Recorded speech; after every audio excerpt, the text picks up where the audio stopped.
Bismillahirrohmanirrohim. Alloh taologa hamd va sanolar bo'lsin. Payg'ambarimiz Muhammad sallallohu alayhi va sallam durud salovatlar bo'lsin. Oshiqlarga Alloh taoloning salomi bo'lsin. Mavlono Shams Tabriziy hazratlari o'zlarining muhabbat qoidalarida 27-qoidada shunday deydilar: Dunyo tog' kabidir. Unga nima desang, o'sha tovushingni qaytaradi. Og'zingdan xayrli narsa chiqsa, senga xayr qaytadi. Yomon so'z chiqsa, senga birin-ketin yomonlik kelaveradi. Agar kimdir sen haqingda yomon so'z aytsa, sen u haqida 40 kun faqat va faqat yaxshi so'zlar ayt. 40 kundan keyin ko'rasan, hammasi o'zgargan bo'ladi. Qalbing o'zgarsa, dunyo o'zgaradi. Demak, bu soddagina tushunarli tarzda kelgan hikmatlardan. Ya'ni dunyo tog' kabi. Tog' kabi deganda albatta dunyo toqqa borib baqirsangiz, u sizga o'zingizni ovozingiz aksini qaytaradi. Ya'ni dunyo o'xshatilayotgan narsada, ya'ni tog' kabi deyilganda aynan o'sha aks sadoni bizga qaytarish tomonlama o'xshatilinyapti. Ya'ni biz dunyoga nimani gapirsak, u bizga o'sha aks sadoni qaytarib beradi. Biz nima desak, shuni qaytarib beradi. Bizni nimadir deyishligimiz esa o qalbimizga bog'liq narsa, ichimizdan kelib chiqayotgan narsa.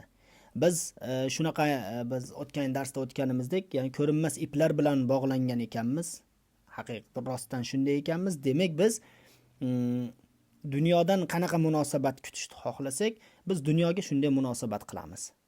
Biz agar unga yaxshi so'zlarni, ya'ni insonlarga, atrofga yaxshi so'zlar gapirib yashar ekanmiz, bilaylikki bizga ham yaxshi so'zlar keladi.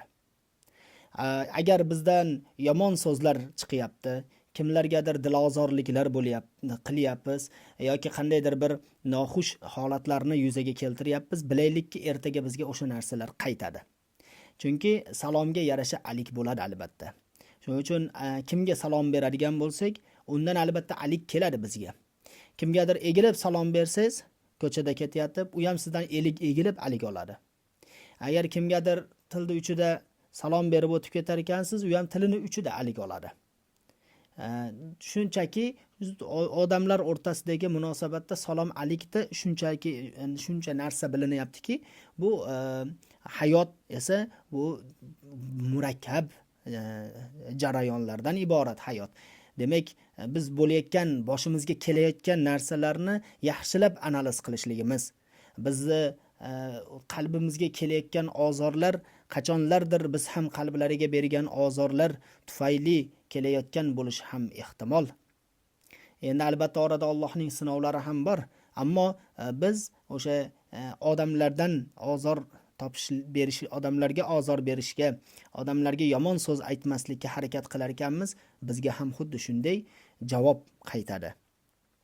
Haqiqatan bir inson hamma bilan yaxshi bo'lar ekan, hamma ham u bilan yaxshi bo'ladi. Ya'ni yaxshi bo'lish deganda tilning uchidagi yaxshilik emas, balki qalbdagi yaxshilik tushuniladi. Ya'ni inson qalban yaxshi bo'lishligi, ichidan yaxshi bo'lishligi, botini toza bo'lishligi, pok bo'lishligi, u xuddi shunday bir sayqallangan holatda bo'lishligi kerak va bu so'zlariga chiqar ekan, atrof uning so'zini samimiyligini bilish kerak. Va bu so'z bir vositadir. O'sha vosita orqali uning qalbiga yaxshilik kiradi. Bir nima uchun payg'ambarimiz sollallohu alayhi vasallam tabassum, birodaringga ochiq yuz bilan tabassum qilishing ham sadaqadir dedilar. Sadaqa o'sha nima uchun undek? Sabab sadaqa muhtojga beriladigan narsa. Demak, insonning qalbi hamisha yorug'likka muhtoj, hamisha musaffolikka muhtoj, insonning qalbi hamisha samimiyatga muhtoj, insonning qalbi hamisha xursandchilikka muhtoj. Demak, bir insonning yuziga tabassum bilan qarashligimiz, ochiq chehra bilan unga tabassum qilib qarashimiz, tabassum qilib unga salom berishimiz, tabassum bilan unga gapirib, uni tinglashimiz va yoki mana shunday qilishimiz uning qalbiga qilingan bir sadaqamizdir. Uning qalbida nurafshonlik, uning qalbida musaffolik, uning qalbida samimiyat balqib chiqar ekan, u o'z atrofiga o'sha samimiylikni, o'sha yorug'likni yetkazadi.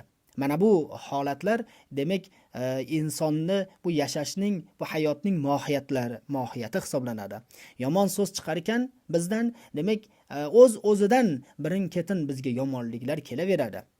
Chunki bu hayotda shunday bir ohan rabo borki, ya'ni magnit borki, bizni o'y fikrlarimiz, hayollarimiz o'sha bog'liqlik borda. Xuddi o'sha Istanbulga borib kelgan bir odamdan Istanbul qanaqa ekan desa, bir odam aytdi, faqat o'g'rilarni yurti ekan, eng zo'r o'g'rilar o'sha yerda ekan degan ekan. Yana biridan Istanbul qanday shahar ekan desa, u aytgan ekan, ha Istanbul voy tolibi ilmlar, olimlar yurti ekan degan ekan. Ya'ni u nimadan boqiyapti tomondan, bu esa bu tomondan boqiyapti. Har kim o'z olamiga, o'z qarashiga, o'z qalbiga qarab turib, atrofdan shunday javob oladi. Endi bir inson siz haqingizda yomon gumonlarni qilyapti, yomon so'zlarni gapiryapti, orqangizdan har xil gaplarni tarqatib yuribdi. Buni davosi bormi? Mavlono Shams Tabriziy rahmatullohi alayhi uning davosini aytayaptilar. Bu bir boshqa joylarda uchramaydigan bir ajib holatdir. Ya'ni o zot aytayaptilarki, agar kimdir sen haqingda yomon so'zlasa, yomon gap gapiradigan bo'lsa, sen u haqida yaxshi gapir, nech kun? 40 kun deyapti. Faqat yaxshi gaplarni gapir 40 kun deyapti. Qarang, bu hayotda bir sirida, bir mo'jizasi. Bir inson sizni, deylik, bu boshqa shahardagi odam siz haqingizda tinmay yomon gaplarni gapirib yuribdi. Siz u haqida bu yerda tinmay 40 kun yaxshi gaplarni gapirib yuring. U bilan 40 kun gaplashmang, u ham siz bilan 40 kun gaplashmaydi. Mana shu 40 kunning ichida siz ko'rasiz, 40 kundan keyin umuman o'zgarganligini ko'rasiz. Hammasi o'zgargan bo'ladi. Hammasi deganda uni gapirayotgan gaplari ham, uning qalbidagi narsalar ham hammasi o'zgargan bo'ladi. Mana shu hayotning sirlaridan bir sirdir. Haqiqatan bu narsani qo'llab ko'ring hayotga. Hayotga tatbiq etib ko'ring. Siz haqingizda yomon gapirayotgan inson haqida yaxshi gapirishligingiz uchun eng avvalo siz o'zingizga muhtojsiz. O'zingizni qalbingizni to'g'rilashga muhtojsiz. Chunki o'sha so'zni samimiy chiqishligi uchun siz qalbingizni to'g'rilaysiz. Siz o'zingizni qalbingizni to'g'rilar ekansiz, o'zingizdan yaxshi so'zni u haqda chiqarar ekansiz, bu narsa o'zidan o'sha insonning qalbiga yaxshilikni olib kiradi.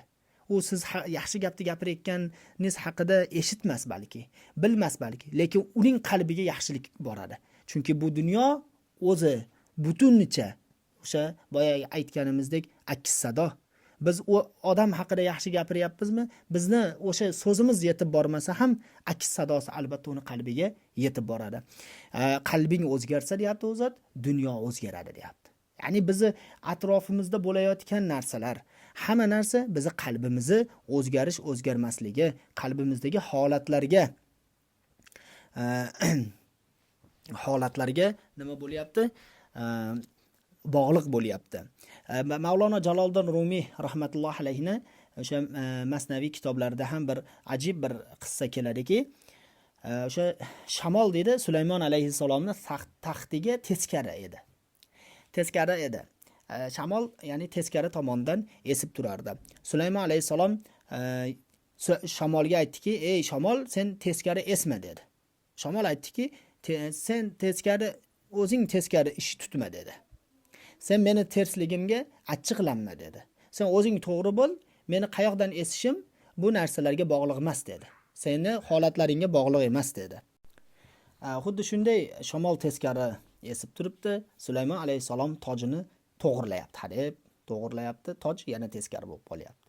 Tojni olyapti, yana to'g'irlayapti, tojni olyapti, yana to'g'irlayapti. 8 marta shu ish bo'ldi. Sulaymon alayhisalom achchiqlandi. "Ey toj" dedi. "To'g'ri tur" dedi. Ya'ni boshimda shunaqa to'g'ri tur dedi. Deganda sen o'zing to'g'ri bo'l dedi. Haligi toj ham. Sen o'zing to'g'ri bo'l dedi. Sen o'zing qiyshayapsan, men ham qiyshayapman dedi. Shunda Sulaymon alayhisalom qalbiga biroz nazar soldilar-da, o'sha qalbidagi shahvat yoki boshqa bir holatlarni, qalbidagi biroz o'zgarishlar bo'lganligini sezdilar va qalblarini darrov to'g'riladi, isloh bo'ldi. Isloh qildilar. Shunda toj o'z-o'zidan to'g'ri joylashdi, boshiga to'g'ri joylashdi. Sulaymon alayhisalom qarang, shamol teskari esib turibdi. Sulaymon alayhisalom o'sha tojni yana qiyshaytirib qo'ydilar. Toj yana to'g'irlandi. Yana qiyshaytirdilar. Bu holni 8 marta qildilar dedi. Ya'ni 8 marta boshidagi tojini qayta qiyshaytirdi. Toj 8 marta to'g'irlandi. Ya'ni bizni boshimizga kelayotgan nimaiki narsa bo'lar ekan, bizni o'sha ichimizdagi jarayonni ko'rsatib beradi, ichimizdagi holatni ko'rsatib beradi. Mavlono Rumiy aytadilar, xullas boshingga qanaqa dard kelsa, o'zgani aybdor qilma, o'zingga boq deydilarda. Ya'ni shamoldan ko'rma, tojni o'zidan ko'rma, balki u ichingdan ko'r. Ichingda nimadir o'zgardi. Shuning uchun atrof senga o'zgardi. Ichingda nimadir yaxshilanyaptimi va atrof yaxshilanyapti va ichingda nimadir yaxshilanyapti. Atrof yomonlanyaptimi, ichingda nimadir yomonlanyapti.